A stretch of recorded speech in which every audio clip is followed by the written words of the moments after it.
I had the chance to talk with the Kevin Bayliss for over an hour about his time at Rare and Platonic Games, making all kinds of amazing and iconic character designs like the original modern Donkey Kong before DK Bananza changed things up. And you better believe I asked him for his thoughts about the new character design along with Diddy and other characters as well. So make sure you lock in for one hell of a discussion. And with that, let's get to it. Kevin, how are you doing?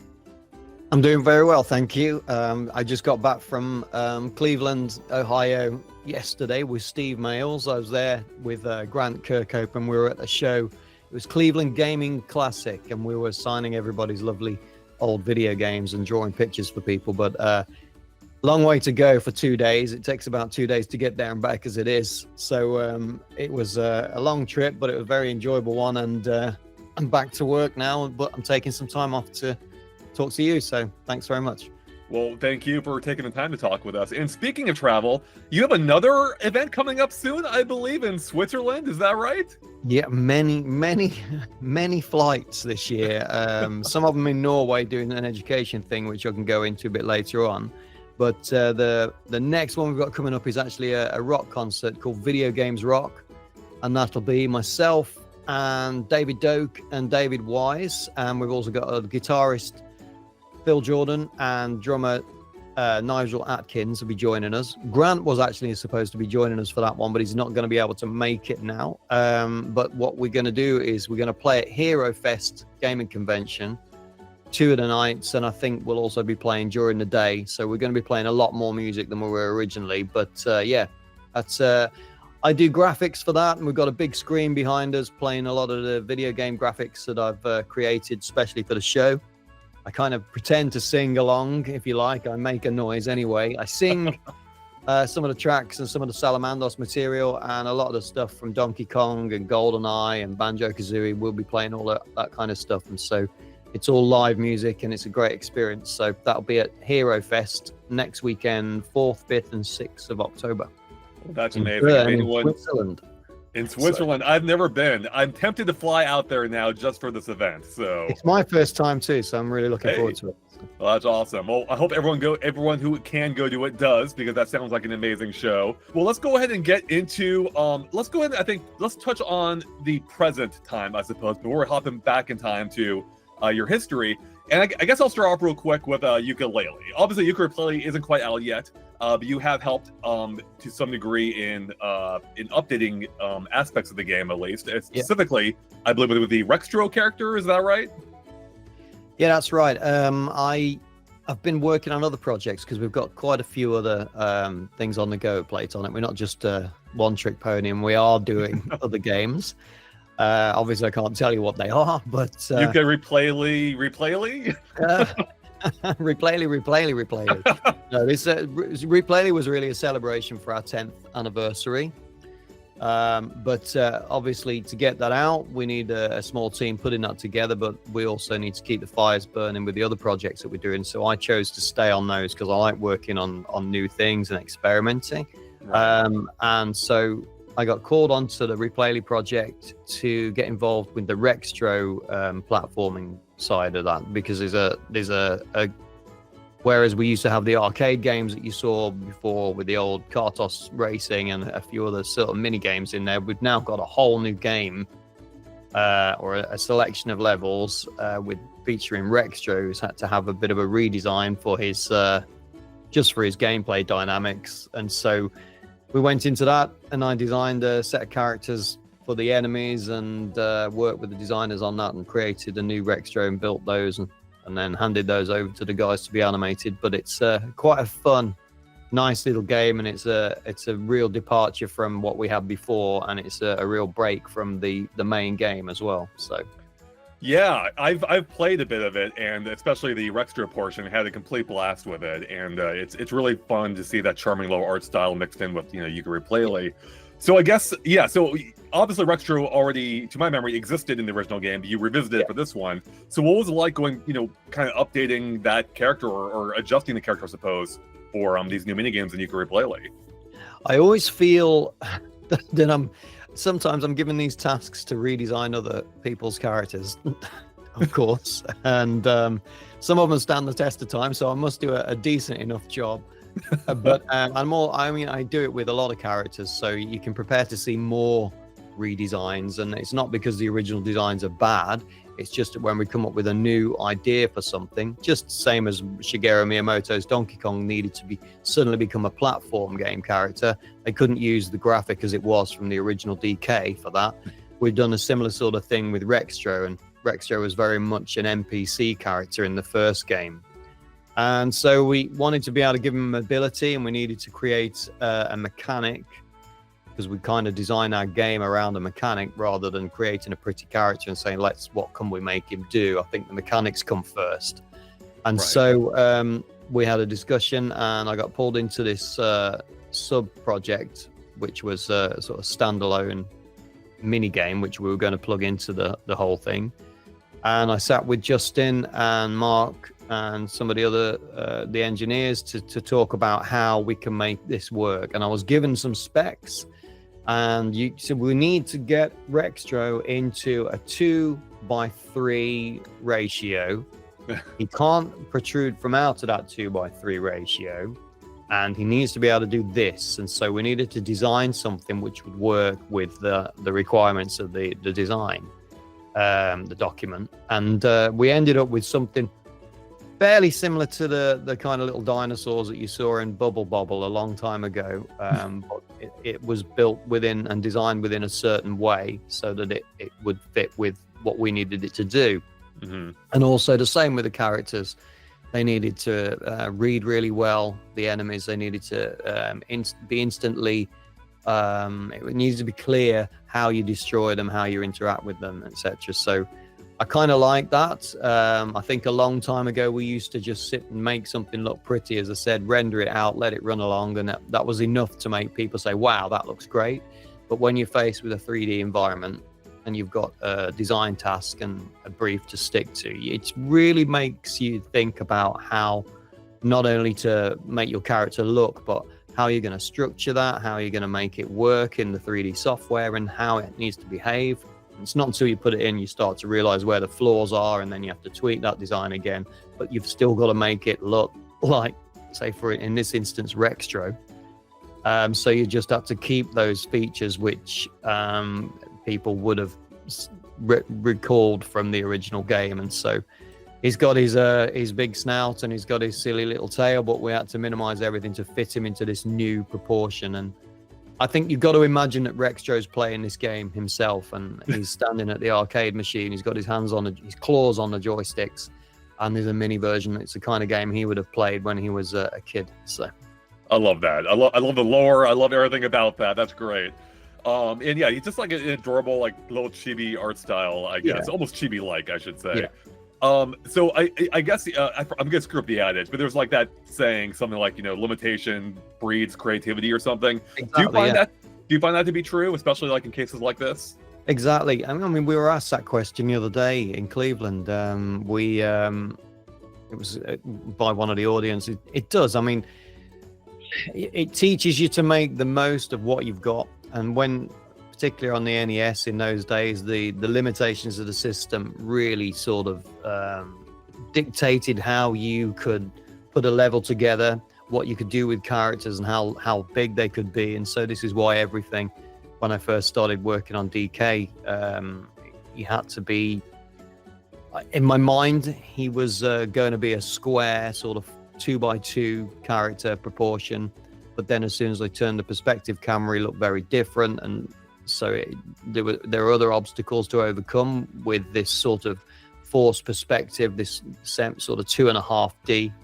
But I mean, with Rextro in this game, it was quite easy because I'd got a good design team working on it, and they kind of solve out all of those problems and work out what needs to be done, and just say, Kev, we need to make the top of the mouth bigger, or what happens to the body when he gets pulled forwards. And these are all the kind of things that you have to think through.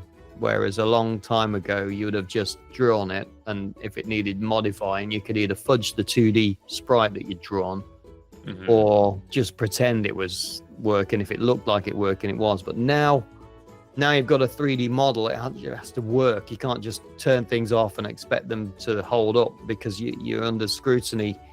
You've got it right up and close in the camera, and so you have to see that things do work. And I think a lot of the time, one of the projects that we were working on a while ago, which I can't tell you about, involved me constructing something in such a way that the only way to know whether it was going to work was to know if it would work physically in real life. And so you have to almost engineer something now rather than just draw something. And great, if something looks good, it is, right? But if it has to hold up and maybe be turned into merchandise, you have to make the physical item work for 3D printing or whatever. But if it's going to be something that's got a mechanic, then you've got to actually engineer this model, which is something we never used to do because we're not engineers. We just draw silly faces. But yeah, it's good, but I like having the problems to solve. Anyway, it's kind of put a new twist on designing characters now, and there's a lot more to think about than there used to be. Well, and to that point, did you start? My mind is like a collection of everything you've worked on, so forgive me if I screw up anything. But did you design the characters for Yooka and Laylee as well? Or No, that was actually Steve Mayles, because they set up the company shortly before I joined them. I wasn't able to join them immediately, and I'd seen the emails, and I was actually involved in another project. But then I joined the guys, and I was just amazed at what they'd come up with between them. It was a very small team. And then I think I came on board as a Kickstarter goal to produce some concept art. I got that done for them, and then I worked freelance for a while, and then I said I'd rather be actually working full-time with you guys. So I got put onto the payroll and became part of the team. So my first task at Playtonic was to create all of the NPC characters, because I'd taken quite a break from video games. I said I need a little bit of time to sort of refresh myself on building assets for video games, because I'd built assets, but they weren't what we were going to be able to use. And so they just said, well, you can do the NPCs, because there's not going to be a lot necessary from them other than a voice, and they need to look and behave and interact with the character. So but then it was very different when I moved on to Impossible Lair, and designed a lot of the baddies on that, and lots of the props and stuff on the levels, because we're all, if you could do more than one task, which is important, I think, for anybody. I was kind of a bit of an artist that did a bit of everything, but mainly characters. But no, in the original game, Steve created Yooka and Laylee, and I created quite a lot of the NPC characters and built those. So how's it been for you seeing those characters updated for Yooka-Replaylee then? I don't know how much they were all updated, but yeah. Everything has had a lick of paint and some steroids or whatever you want to boost them up and make them look so much bigger and stronger than they are, or cooler than they were. They've had the treatment, which has brought them all up to date, because the game is 10 years old, and we were only a small team at the time. So it's had a lot of work on the aesthetics, but also a lot of the effects from what I've seen. And I have to say, because I've been involved on the other projects, I've deliberately tried to turn a blind eye to everything that's been coming up in our team chats when we've been discussing levels, and I've been on another project. So apart from the Rextra game, which I kind of know what's going on with it, but I've still not played it through, apart from doing a little bit of front end work on the game when I've been needed to get things done on time, when the game actually releases on the 9th, I think 9th of October, I should be getting a copy of it myself and streaming that for the first time. And I'd be interesting to see all of these things for the first time, because I've only seen glimpses of the game. And so when it comes to gameplay and dynamics, which I know they've been heavily changed, and the structure of the actual gaming, be interesting to see my reaction, and it'd be a fun thing to stream, because I stream on Twitch, and I'll hopefully, as I did with Donkey Kong Bananza, be able to take a look at that, and people will be able to sort of share my surprise as I play through things.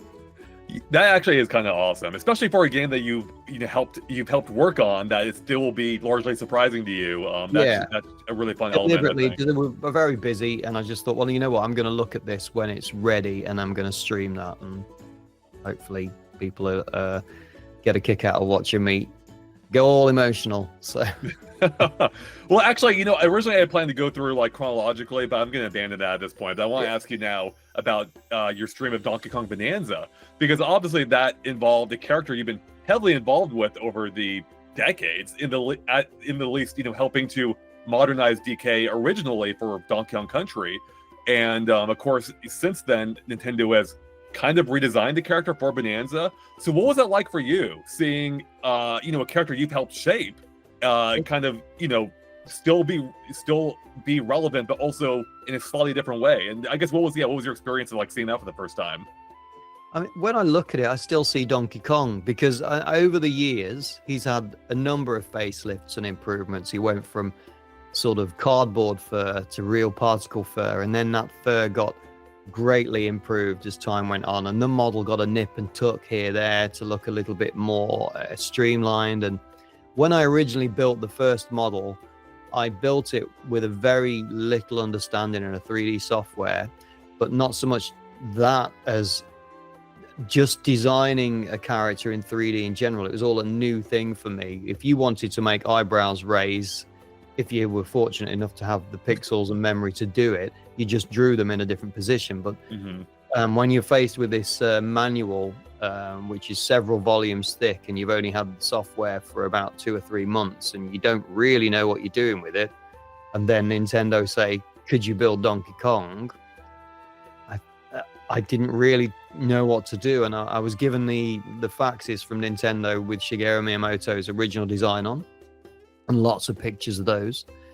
And I thought, well, there's nothing wrong with this. Can I just build it like this, and we'll turn the camera from the side? But even if I'd have built it like that, I wouldn't have been able to create the facial expressions that he's got today, because my knowledge of 3D modeling was very limited, and there are ways you have to build things to make them move. You can't just build something and, if you've got something like this guy here, of course, you can't do anything with that unless it's built in a certain way. You've got to have the geometry has to be built so that you can manipulate it, and I didn't do any of that with that original Donkey Kong. I just looked at it and thought, well, maybe if I just put my Battletoads on its head, it'll look cool.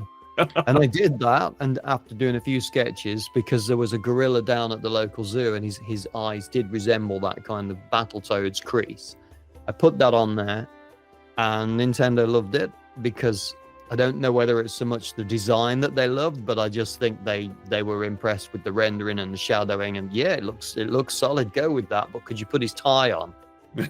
And they did that. I put a tie on for him so he didn't look completely naked, because they wanted to have some kind of identity, because the original DK at the top of the girders was just a naked ape, whereas they wanted him to have some form of intelligence. So if he can tie a tie, he's clearly can think for himself.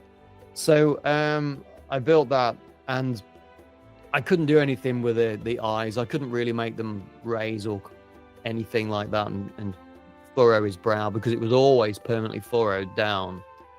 And so over the years, I was actually surprised that someone hadn't addressed that a lot earlier. So he had about 30 years with that frowning expression, so his face must ache an awful lot. So I think Nintendo decided to give him a break and build that part of the face correctly, as it should have been built in the first time, which was a neutral position. And now when I played it and I looked at him, I just thought it looked wonderful. He's had a tweak, as I said, and he's got kind of some echoes of the original design from Shigeru Miyamoto, which come through. They've exaggerated his forearms, and they've given him a lot more of a overall powerful shape.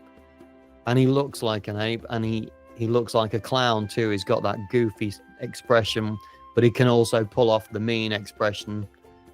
But when I draw things, I draw things differently every time. I'm not very consistent. So when I draw my DK now, I will draw it my way, and it'll take in elements of this new version, but there'll always be something. Maybe the head's slightly smaller, maybe the eyes are slightly different shape, but I try to incorporate any of those features together to make it looks like DK it is, So, but he looks fantastic. And it was It was funny to see. I posted on social media that I was pleased with it, and I looked at it, and I was really surprised with how he turned out because I knew the game was coming.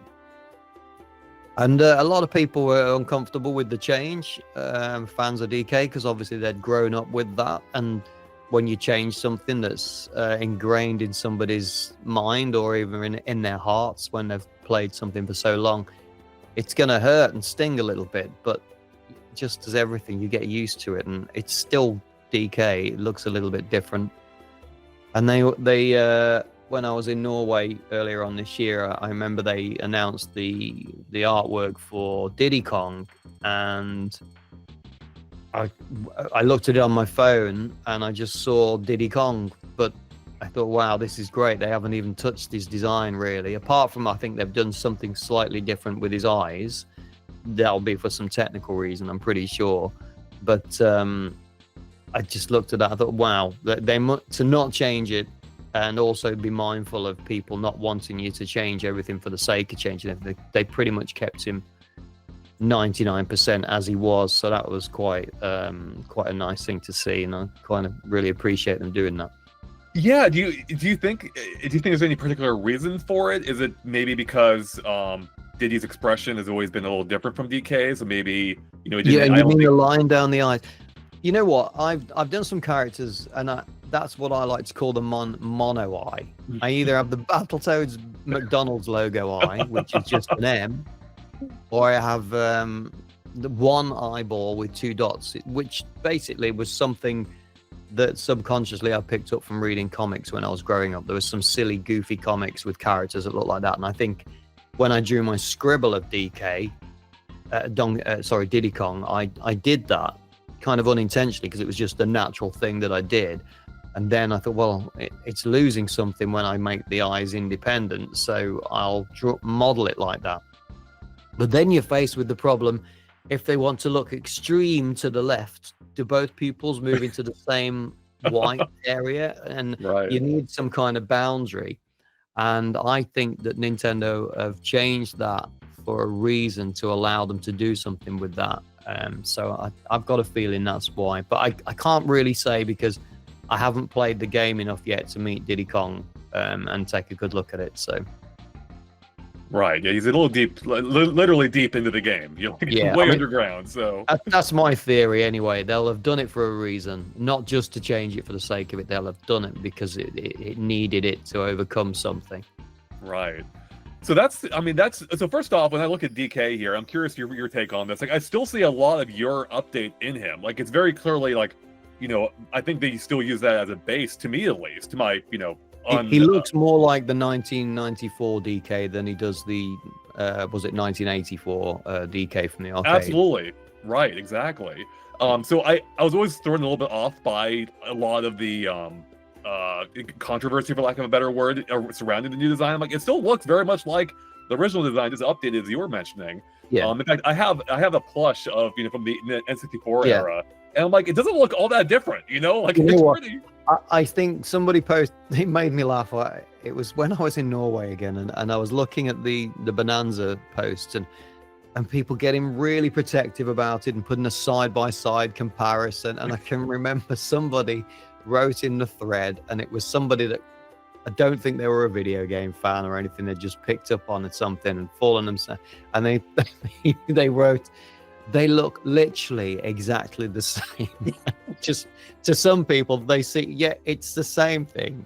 So I think you can delve right into it, and you say you get different styles. It's just not like the Teenage Mutant Ninja Turtles. You see how much they've changed over the years, and let's also not forget the Battletoad characters, which look totally different now. Nice. But I drew hundreds of Battletoads for people this weekend at the show, and I can't draw them and won't draw them as they look now because I can't. That's not how I naturally draw them, and I don't know how they look. So for me, a Battletoad is the way I first intended it to look, and that's how I draw it. I'm not saying that that's not how they look now, and I appreciate and accept that they've changed, but my Battletoad is from that era, so it'd be pointless me drawing the new version because I'm not the artist that came up with that design. So Right. pigeonhole me in Battletoads 1991 to 2015 and pigeon me Donkey Kong 94 to 2025 because the new stuff is created by new artists. So Right. Yep, that makes sense. I guess one final question about DK before we will move on here. Because I wonder if or it seems that maybe part of the controversy surrounding it is just that he's not as serious looking all the time as he was perhaps before. So I was curious what your take on that is. Like, was that a deliberate choice by you back in the day for him to have that more? As I say, it was literally that ape, that poor gorilla, silverback gorilla at Twycross Zoo. I went to go and see him a number of times to see if I could get better views of his face and stuff like that. And most of the time he sat with his back to you. It was quite depressing. And when you did see him, of course, they're a big, angry-looking animal, even though they're quite gentle giants. He was just frowning all of the time. And as I said, I'd done Battletoads, and their eyes had this sort of M-shaped, V-shaped sort of frown, and it just worked. And because I'd modeled it in that position, it stuck there because we weren't really good enough to know what we were doing with topology, which is the setup of how the mesh is arranged to allow it to be animated as it should. Whereas now he's got full freedom of movement on his face. So that's the main reason. It wasn't an aesthetic choice. I wanted him to look angry and mean and like he was determined, but unfortunately, because we could have had switched different head models and put a face in a different position and had a different expression and called those up, I guess. But he just used the same dead face, which made him look angry all of the time. That's why. Resting DK face. Very simple. Yeah, that's right.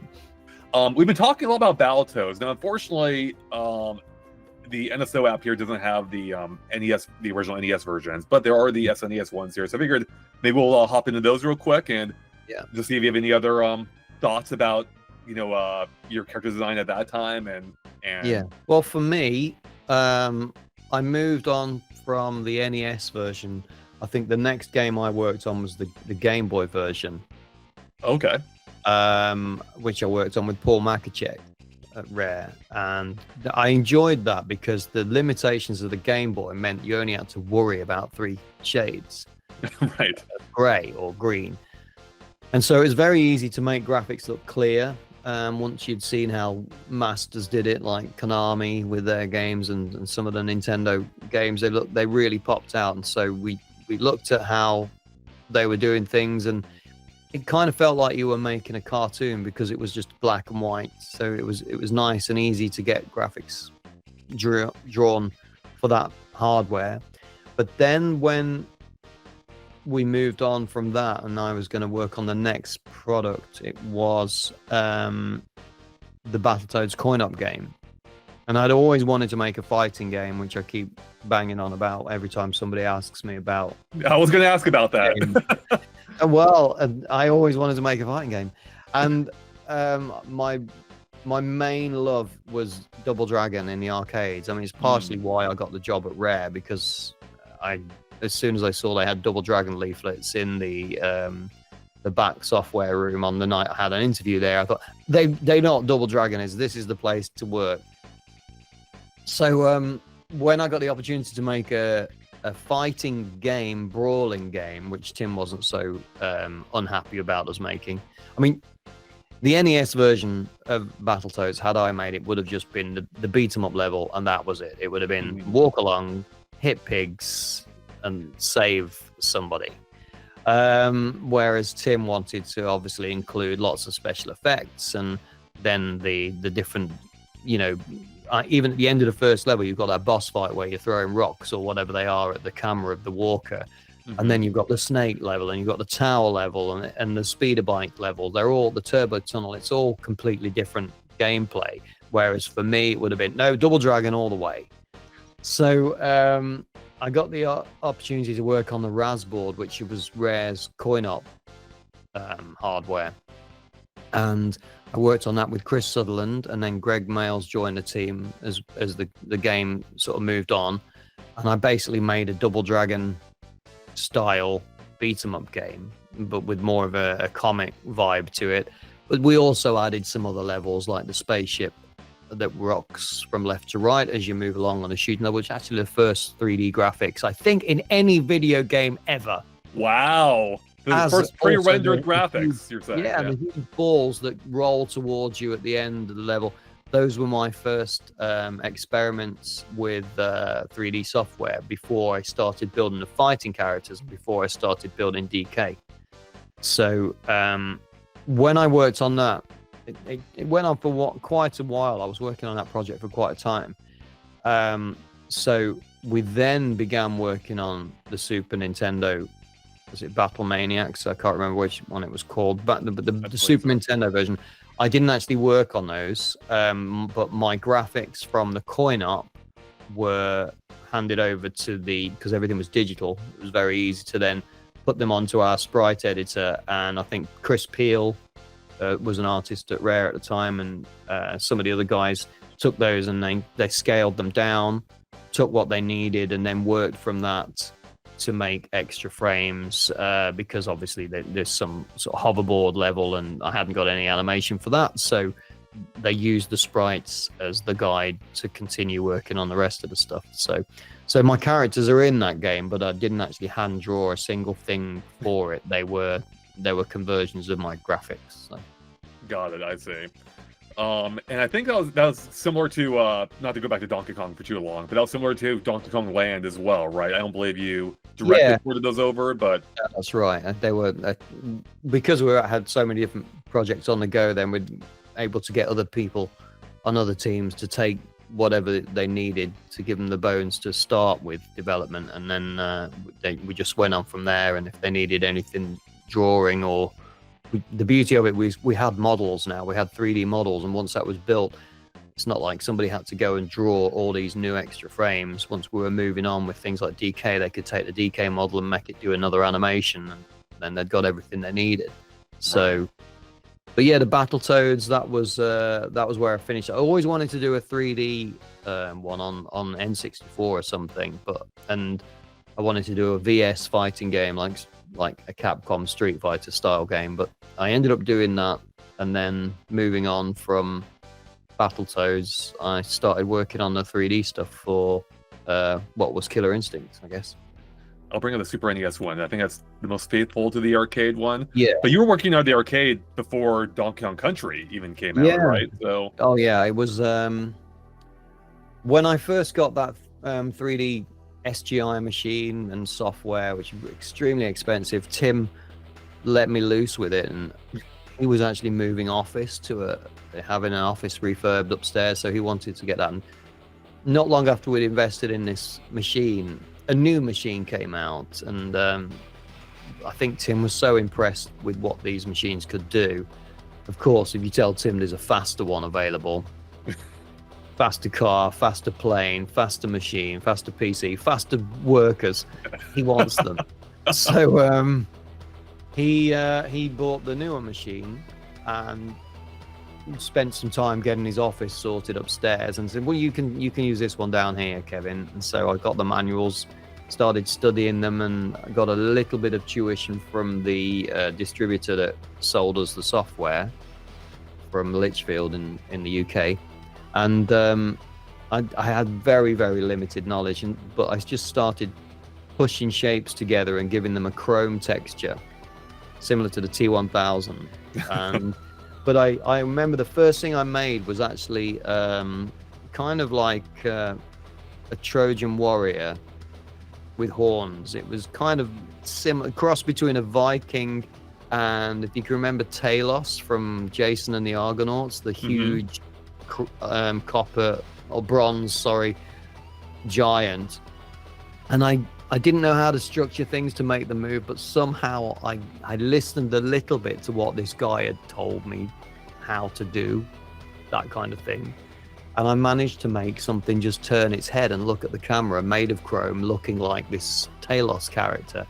And I remember Carol Stamper walked through the office and she stopped, and I'd rendered up all of these frames, and it looked like a 1980s 3D video, something like the Money for Nothing video from Dire Straits, but it was chrome with a really cool sort of stormy background behind it that was moving and animating. And she looked at it and she says, "That is the best graphics I've ever seen." And I think I was quite impressed that she said that, but I think what she actually meant was that's the best thing most modern thing we've had at this company that looks, and it did look very cool. So then I thought, well, if I can pull that camera out and make him sprite size, maybe he'll look like a video game character. So I did that, but the character wasn't set up well. I couldn't make it move. So I decided to start building the designs of all of the ideas I'd been putting on paper for the last 4 years to try and make a fighting game, which I was always poo-pooed at, and no, fighting games are going to go, Kevin, you're not making one of them. By the time we've made it, they'll be totally out of date.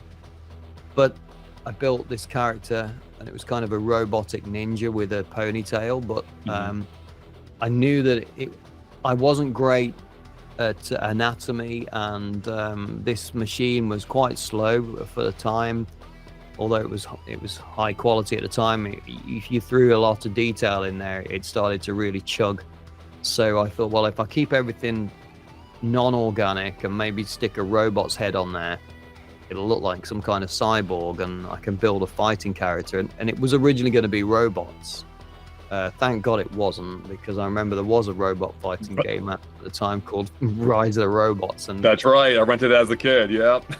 To be fair to them, they didn't have the luxury that we had. We had so many machines eventually to get stuff done with.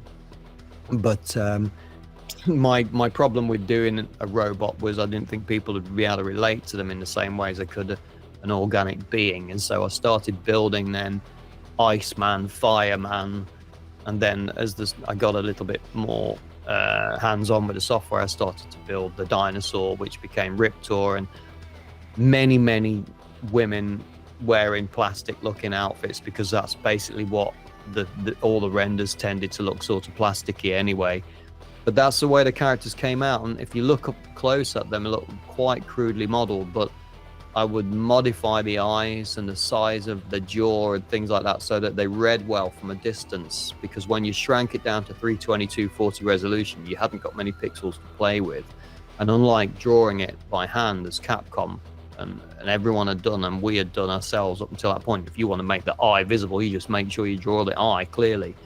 But you could never really know how the camera was going to render each frame, and until it was actually moving and sort of moving up down like this, then you could see what was happening. But a lot of the time you said, well, I can't see a pupil, and if I can't see a pupil, he's just got white eyes, and until it was moving you could see that.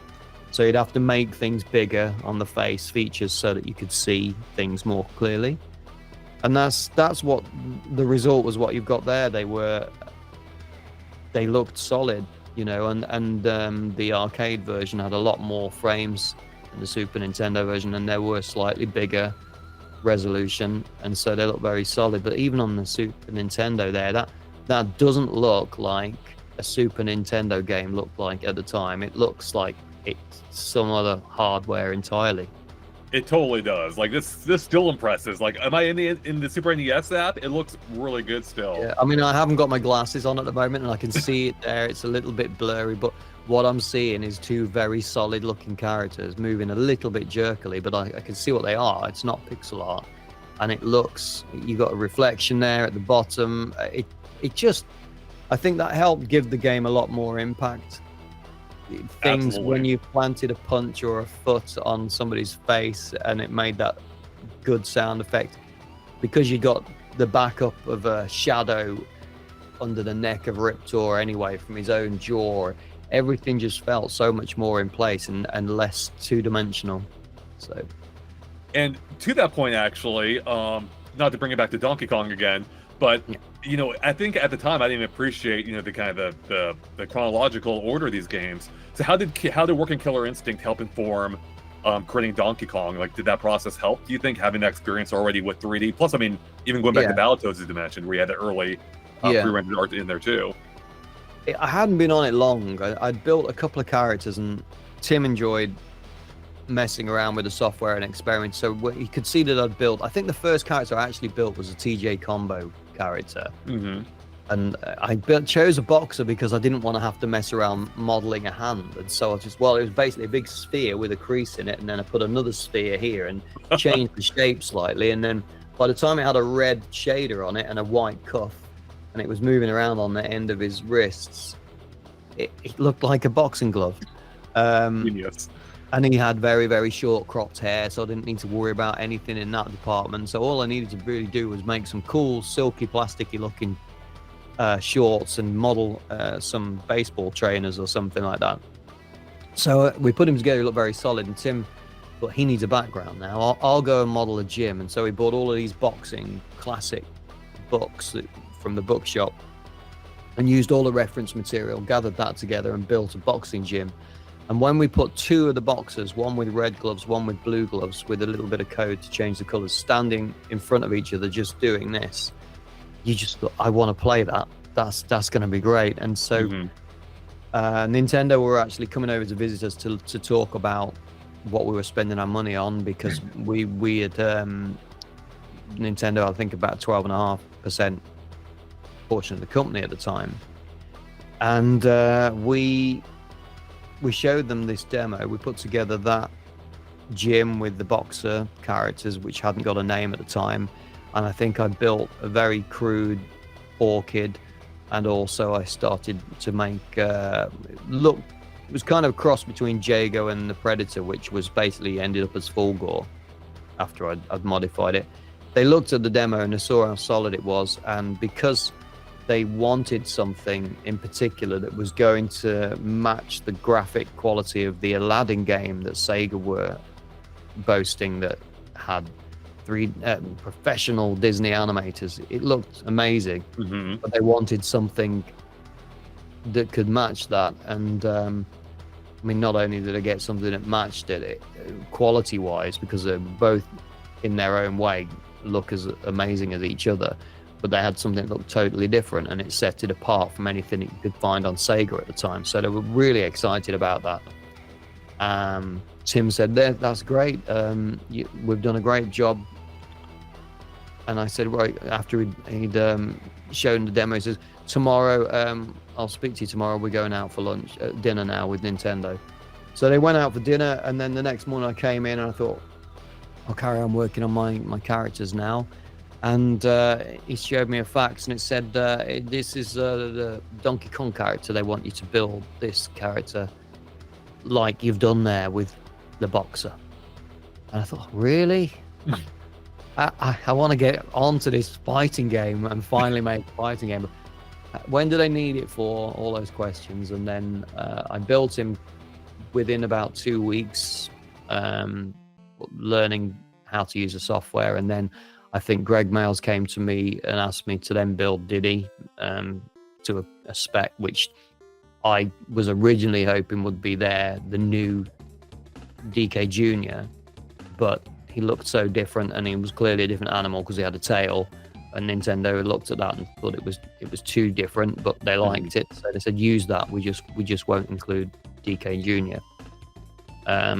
So yeah, but it did, because I got a lot of I guess, rather than just playing with it, I had to make things work at a very early stage and get them ready for a video game. And I think when Tim first had the brochures on his desk, which were showing 3D software and what he was thinking about buying a few months before, we went and researched all the different kinds of 3D software that was available and what hardware you'd need for it. And we chose Power Animator because it was the one that everybody seemed to be using in the movies. Of course, it was the most expensive, but anything that you saw on TV, any TV advertisement for a paint can, you can guarantee around that time the paint can would walk along the desk and spill its paint everywhere, or a Coke can. Things would just move, and it never occurred to me how that stuff was created. I just thought it was special effects. Right. And so we'd got this special effects equipment, and when you were playing with it, you felt like you're working in Los Angeles in some cool movie production house rather than some farmhouse in the middle of wet rainy Twycross. But yeah, it helped me because I didn't know, well, how are we going to... I asked Tim, well, what are we going to do with this? We've got a Super Nintendo to work on, not a Cray. And I didn't know, because all of the pictures were of Formula One cars with wireframe wheels, and they were very much used for visualization or full-on movie special effects. So I thought, how do we get that onto a video game? So I had to find out, and that's what we did. Wow. Yeah, that's no small feat. I feel like pulling that off. And the impact it made was immediate. I remember seeing this in, seeing Donkey Kong Country in commercials and at kiosks in stores and being just blown away. It's like, how is that? I mean, even more so than Killer Instinct. Like, how is that running on the Super Nintendo? Like, how is that even possible? Because it looked so far beyond what we'd seen at that time. Yeah, it gave that whole 3D rendering technology gave the Nintendo, the Super Nintendo, a few years of extra life, I think. Definitely. So. You mentioned one thing real quick. I don't know if you care at all about this, but it's funny hearing, going back as, with Diddy being intended to be Donkey Kong Jr. originally before being turned into his own character, in the years since, people have wondered what happened to Donkey Kong Jr. If he is his own character, where is he? So I was curious if you had any thoughts on that. Whether you had your own personal lore, like if he still exists, or some people believe that, the modern Donkey Kong, which of course you helped create now, that he is actually Donkey Kong Jr. now, just grown up. Do you have a take on this? Well, without playing too far into Bonanza, I couldn't, and so I don't want any spoilers or to give any. I don't know if he's included in that or not, so I can't really say whether or not he does have his own place in a game at the moment. I would imagine that he'll have one, because I think, just like DK, I actually preferred him to DK, and I wished if they'd have said to me, can you build Donkey Kong Jr., I would have been more excited about doing that than recreating Donkey Kong. But I think that's only because he did have his own game already where you controlled him when he had to rescue his dad in the arcade. And I thought he looked really cute and really cartoony. Whereas up until that point, we'd only seen DK throw barrels down from the top. And next thing we know, he's captured in a cage and you're controlling this little ape in a baby grow. And I love the way he moved sort of sideways from vine to vine.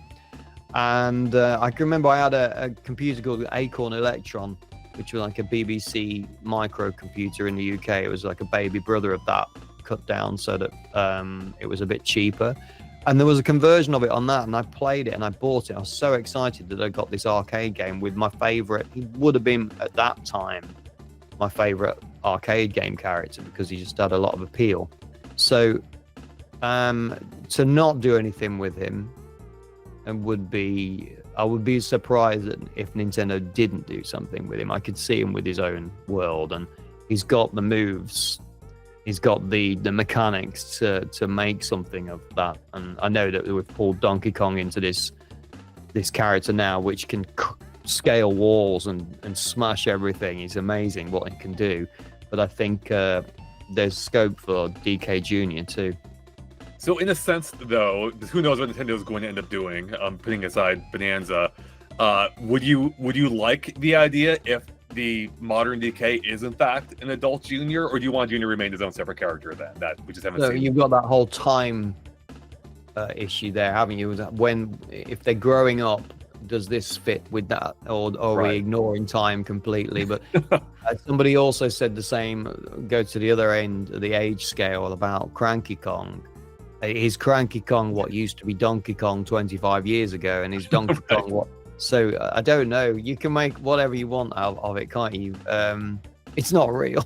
That's the thing. People really get hung up on that. They do, and I understand it, and you want to know, and I guess a lot of the time, I mean, when I don't play video games that much anymore. I make the graphics for them, and I do a lot of things surrounding video games, but I don't have the time as such to play it. But when I used to watch a movie when I was a kid, when the movie long finished, I would sit thinking about, well, what I wonder what happened. How did they get there originally? All those kind of questions I would ask. So I understand people asking the same questions about video games. So yeah, totally. I guess I'll kind of wrap up maybe a little bit with a few kind of more rapid fire things here. But I guess I do want to circle back to you mentioning you had a huge interest in making a fighting game, which you were eventually able to help with Killer Instinct. Do you still have that interest? Like, do you play fighting games yourself still these days? Would you want to make a new one put yourself? one in front of me and said, "Play this. You've got to learn how to play it because we're making a sequel." I'd be playing it. Totally. Really? Yeah, I've got ideas on a new fighting game and a new fighting game mechanic, and you know what? I hate fighting games now. It doesn't matter how good they look, and even Microsoft, I don't hate you, but I don't like Killer Instinct. I don't think it's good. I don't think it's good because I think, like a lot of things, and maybe it's just me getting old, I don't think it's good, and I don't think any fighting game is good now because it's not a fighting game.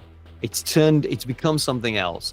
It looks beautiful, and there's a lot of work gone into all of that design and the mechanics. It's all there, but I'm an old, slow guy now. And not that I've had pub brawls or anything like that. I'm not a fighter, but I did used to do martial arts. And I know that when you're in a martial arts tournament, you don't dance around in the air with firework display coming out of your ass because somebody's firing lasers at you. That's not fighting. Fighting is you hit somebody and the consequence of being hit is so bad that you probably fall over and then hit again and it's game over. It's over. You watch a boxing match and they have great big pads on their hands. If they hadn't got the pads on their hands, it'd be over in a second. Yeah. So a fighting game for me is you need to be way more protective about getting hit rather than I'll block for a while and then I'll produce a fireball and then it looks like this frenzy of fireworks, as I said. There doesn't seem to be any impact. People are just bouncing around on screen, getting hit until one of them eventually pulls off a special move and then something chaotic happens and the other one dies.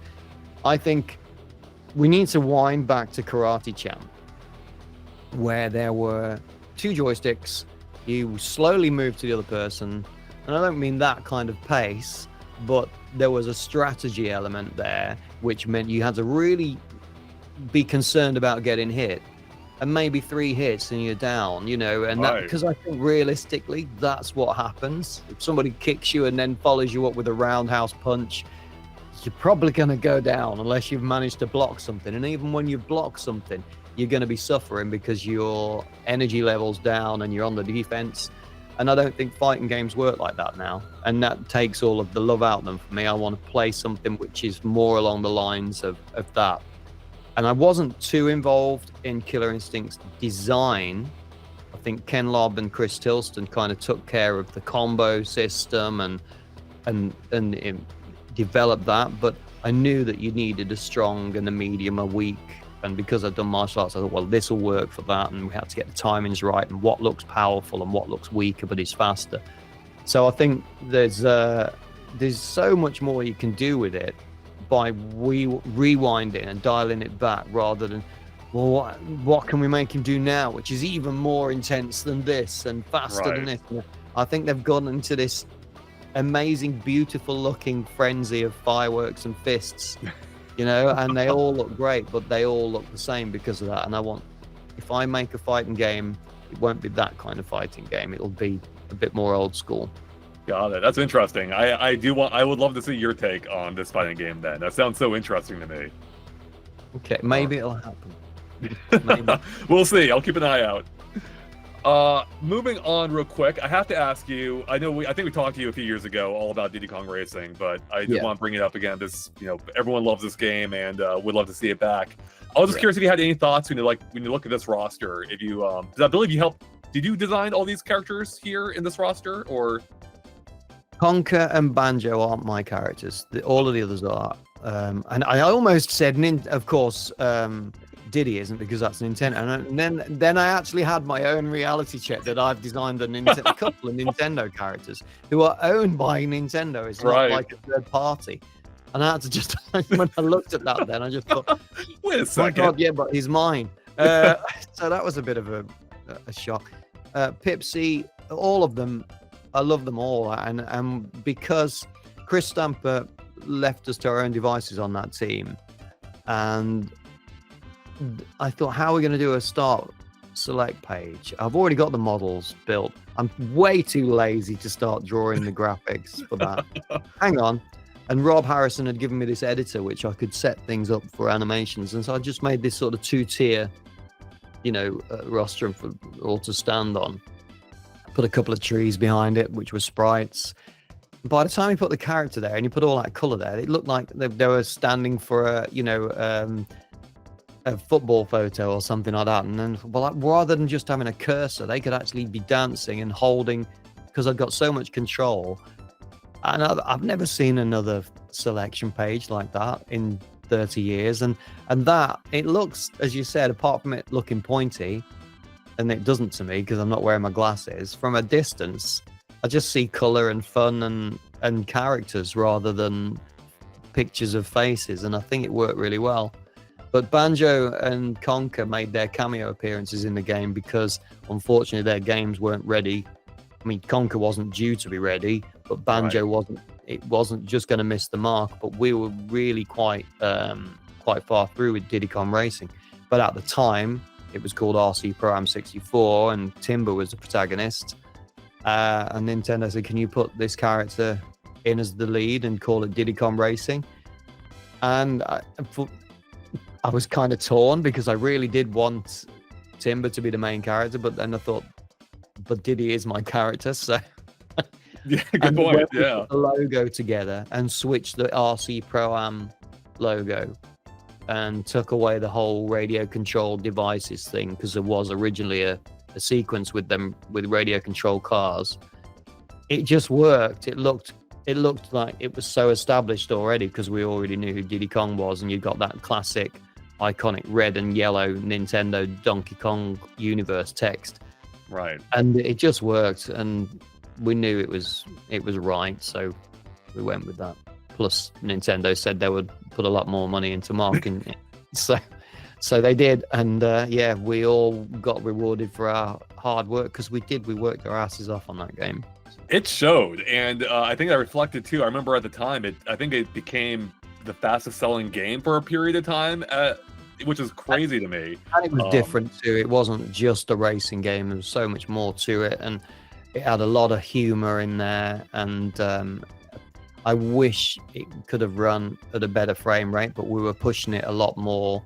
We weren't using sprites on a flat racing track. It wasn't, there was a lot of polygons. And you mentioned the limitation breeding creativity, and we had to create the wheels out of sprites and the hovercraft engines and propellers out of sprites, and we didn't know whether that would work or not, but it worked so well.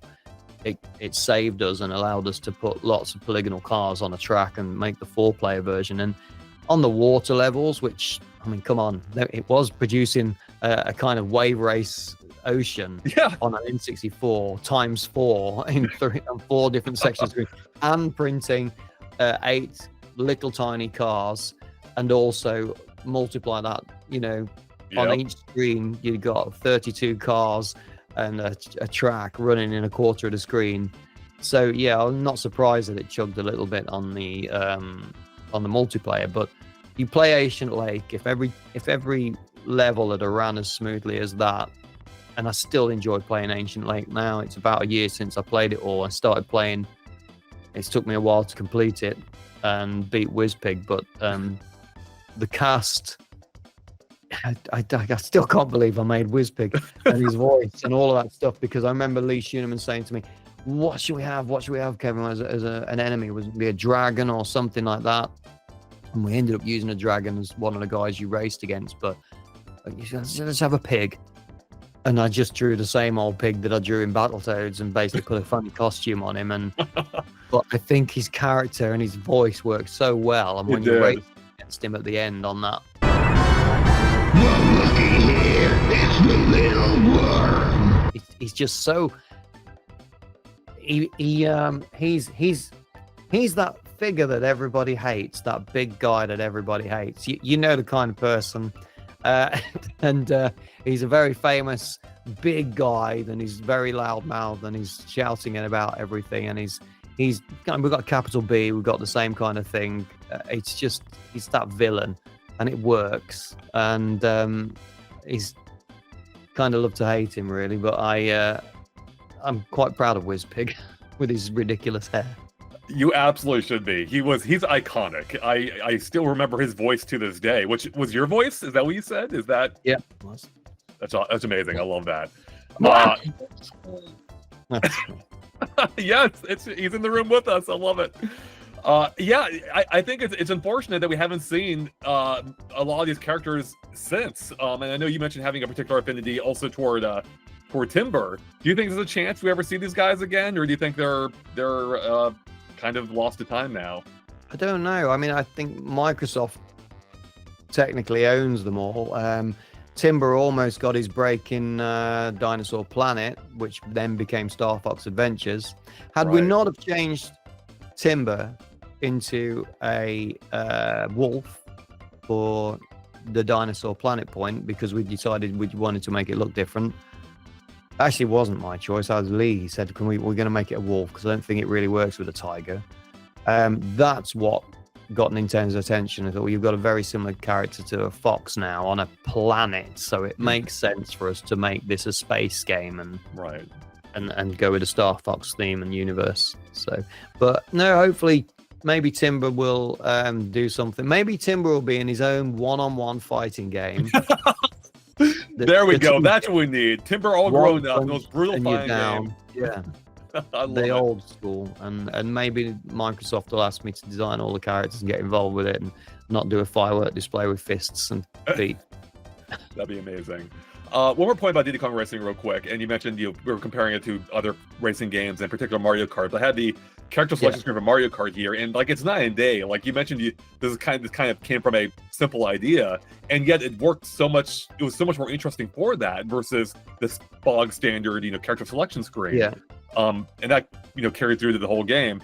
But it did remind me of one more thing here, and that is I remember Mario Kart 64 always crediting Rare specifically for the DK model here. And I was wondering, did you have any hand in this? Like, do you remember anything about this, or we didn't build a model for them? Okay. We may have sent them the rendered, the model that we use for rendering, and I imagine they would have had to do a few things to it to make it work, but we probably supplied them with an OBJ file or something, or a Maya file, a Power Animator file at the time, and they probably took that and used that because they were using 3D rendering software to create all of these, because they're 2D, but they were renders of characters, so they were using the same sort of tech as we were. So maybe it is the same character, but they've just tweaked it and whatever, and made it, the colors and the shape of him, read a little bit better, so it looked along the lines of the other characters.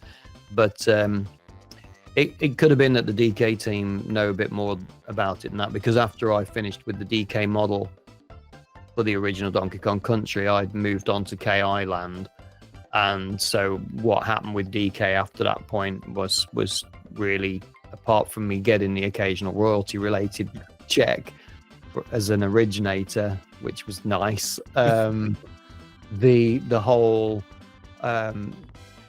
saga of DK and Diddy and the tweaks and changes, apart from me also, I think I rendered the next time I actually did anything with DK and Diddy was, I remember taking the Diddy character, and TJ Combo was dangling him over Mario when we announced our partnership with Nintendo a bit more. So yeah, that was the only other time I ever had any kind of interaction with the DK model. So it could be that the DK teams sort of work with Nintendo on that, but not myself. Got it. Okay, good. Yeah, I was always curious about that. So, well, it's amazing to see again that Diddy, that basic Diddy model still standing to this day, as we mentioned earlier. Largely carried over to Bonanza. So, well, I think we've covered a lot here. I would love to keep talking forever, but I know you have things to do. But before we fully wrap it up, is there anything else you wanted to tell us about anything, whether we covered here or not, that I should have asked you about? There's such a lot happening. I'm really, really lucky, that I'm still working in video games and still working with a bunch of people at Playtonic that I get on with, and we all know each other's strengths, and we know what everybody's working on, the thing that they should be working on. And I've known them all a long time, but I've met a lot of new people recently. I've reconnected with a lot of the devs that I worked with at Rare since I've got it more involved in some of these retro gaming conventions, like the Cleveland thing that I was at this weekend, and Hero Fest. I'll be with David Doak, and I never really worked with David Doak, aka Dr. Doak from GoldenEye. But a few years ago, I met him at one of these conventions, and he's one of my best pals now, and he plays bass in the band when we do the video games rock thing, which will be next week again. But the other thing I've been involved in, I never thought, it's funny how things take you in a different path, but the retro gaming convention in Norway that I go to, Retro Messe, is hosted by a guy called Jan Hegvik, and he became my friend and got me involved in a scheme to try and bring video game education into schools, and also to try and work as an incentive to get kids to work in their spare time rather than going off the rails and being influenced by the wrong people, and actually putting something together as a team. And so we've now set up a hub in Norway, which has been backed by the government and the banks to teach kids how to use, and anybody that wants to learn really, but it's mainly aimed at kids, to create video game graphics and video game design. I've got other game developers that I know. Some of them, I think I spoke to Greg Mayles the other day, and he may be getting involved with me on that, alongside David Wise and some of the other people, just to show people how to make music, how to design, how to create characters without actually needing any video game dev knowledge to begin with. So that's a really nice thing, because it's really rewarding. And also I've worked with, an HR officer at Playtonic has got a project on the go, which I've been helping her with. I've designed some characters which they're called Calmness Crew, and they're anxiety stress tools basically, and they're lovely, great big plushes with voice recording in, and I've designed a set of those, and she's been getting those built. So it's funny to see. I've got my fingers in a lot of pies at the moment, but they all taste good, and so it's just, the problem is that it's having the time to do everything. You can only spread yourself so thinly before you have to drop something, and I don't want to drop anything, but hopefully I can continue to do everything that I'm doing for a while yet. So I hope so. And yeah, I don't even know how you manage it right now. That's a lot. You didn't even mention your streaming either, that you're also doing on top of it. Yeah, I'm going to stream tonight. Actually, that's the one thing behind me here. Capital B. I'm painting an acrylic painting, and it's to help let people know about Yooka-Replaylee. They'll probably be finished around about October, but if anyone doesn't know and doesn't watch already, which most people in the world probably don't, I do stream on Twitch. It's twitch.tv Kev_Bayliss. But a couple of years ago, I started doing some art streams, and I picked up some paints from a local store and learned to paint with them again after 30 odd years, 40 years doing it when I was a little kid. And I painted something which we put on a Playtonic auction, and it was actually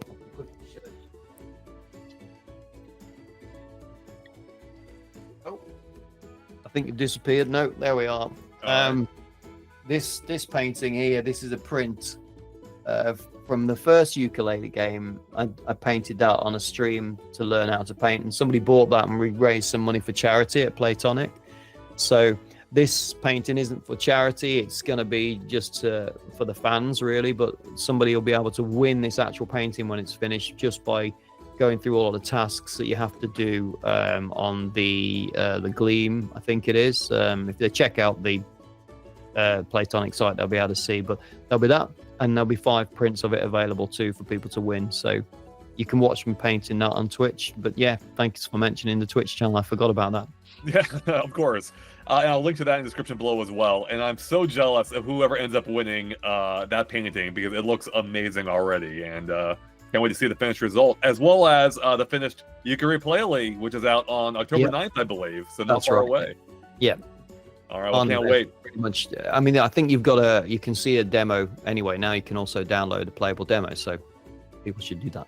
Everyone should go check it out right now. It's a it's a big upgrade over the original, and I'm excited. I can't wait for it myself. So, Kevin, thank you so much for sitting down and chatting with us about all kinds of things today. It's been super interesting. I think people are going to love this, and it's just been a blast to hear from you personally, as one who's been following your work for like literally decades now. So thank you again so much for taking the time. No, thanks very much. Okay, bye-bye.